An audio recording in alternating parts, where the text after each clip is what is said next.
Hey, what's good guys? It's Nightwing2303 from WearTesters.com. As usual, the Air Jordan 11 is one of the more anticipated releases for the year. And this year, 2017, we don't have just one release, we have two. This is just the first one. Just the first one.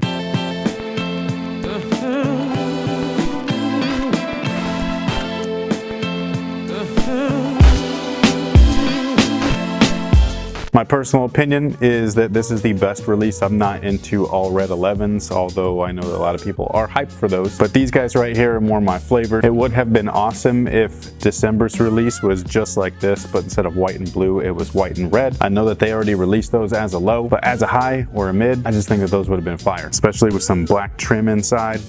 That would have been Chicago all day. But this is the Win Like 82, paying homage to Michael Jordan's NCAA championship win with the North Carolina Tar Heels. The color blocking on these guys is very simple. It's just like the Concord Air Jordan 11, where it's pretty much white on white everything, and then the only accent is the patent leather, which in this particular situation happens to be a navy blue. The entire look and overall shape and structure of this particular Air Jordan 11 is very close to being remastered, and the reason why I say almost is because of that dude right there. He's facing the wrong way, man. Both Jumpman's got to be facing the toe. At least that's how my Air Jordan 11s were back in '96. They were this close, literally this close. That doesn't hinder the fact that these guys are fire, dude. In terms of material quality, it's not anything crazy. I know that last year's like Space Jam release, they actually featured a real leather, patent leather upper. These guys do not, which is unfortunate. However, this little back section right here is a decent leather. It's not like anything crazy. And then you got the typical Cordura style ballistic mesh on the upper, nylon lace loops, those really thick rope laces, and that's pretty much all there is for materials. And then the tech specs include a Phylon midsole, a full-length air unit, herringbone traction pods, and the full-length carbon fiber spring plate. Now this is a heavily mass-produced shoe, so craftsmanship per pair is going to differ. Mine happens to be perfect. There's literally no flaws on these, which I happen to be a fan of. And overall, I'm just happy how these guys turned out, with the exception of that Jumpman. It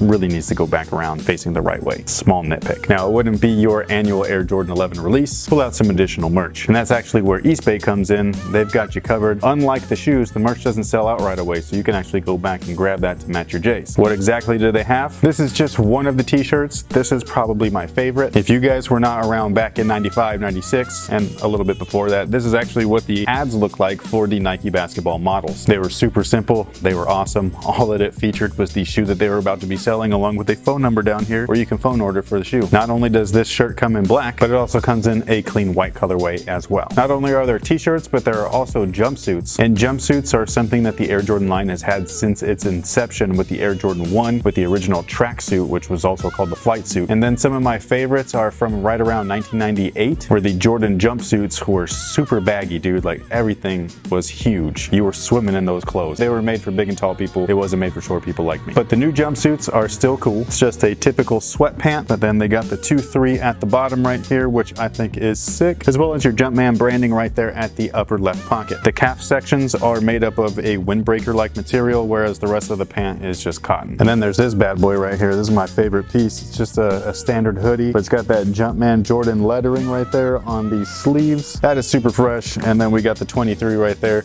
It goes perfectly with the Air Jordan 11. And then the hood right here is actually windbreaker-like material as well. So if you grab these, you can grab the apparel. Not only that, but they're fully stocked with the upcoming releases apparel as well. This has the 2-3 on the shoulders, Jumpman Jordan at the bottom of the swoop. And what I mean by swoop is these are those kind of like elongated tees. This is super fresh right here, I'm just saying. And then the same exact jumpsuit with the pants, the 2-3 on the back. And there's also a red hoodie as well. So for those of you that are anticipating next month's release, like I said, y'all can already get prepared. All the apparel is there, and that pretty much takes care of it. These guys, like I said, were a massive release, much like every Air Jordan 11 is. I hope that you guys grabbed a pair. If you did, let me know down below in the comments section. They were available from men's all the way down to crib sizes, so hopefully everybody that wanted a pair was able to grab a pair. If you were interested in any of the Air Jordan 11 gear that matches the shoes, I'll leave a link down below in the description box. You can grab that over at eastbay.com. Stay tuned to WearTesters.com for information on potential restocks on these guys. And with that being said, thank you so much for watching. Thanks for all your support, and until next time, guys, have a good one.